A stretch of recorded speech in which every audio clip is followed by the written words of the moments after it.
કેશોદ તાલુકામાં અમુક ગ્રામ્ય વિસ્તારમાં સાર્વત્રિક વરસાદ ન થતા ખેડૂતો મૂંઝાયા છે।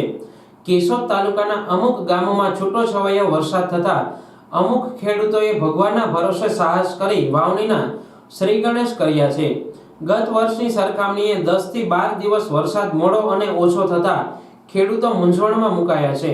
ચોમાસાનો પ્રારંભ 15 જૂનથી થાય છે, ત્યારે છેલ્લા 3-4 વર્ષથી 15 જૂન પહેલા મેઘરાજા મન મૂકીને હેત વરસાવે છે।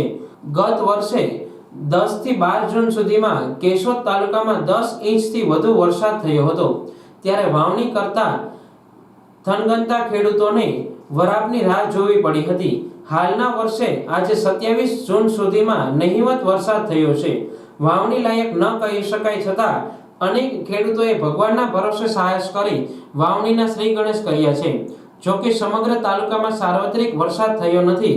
એટલું જ નહીં, અનેક ગામોમાં અમુક વિસ્તારમાં વરસાદ હોય જ્યારે બીજા વિસ્તારમાં માત્ર અમી છાંટણા જ હોય તેવું જોવા મળી રહ્યું છે, જેથી ખેડૂતો મૂંઝવણમાં મુકાયા છે।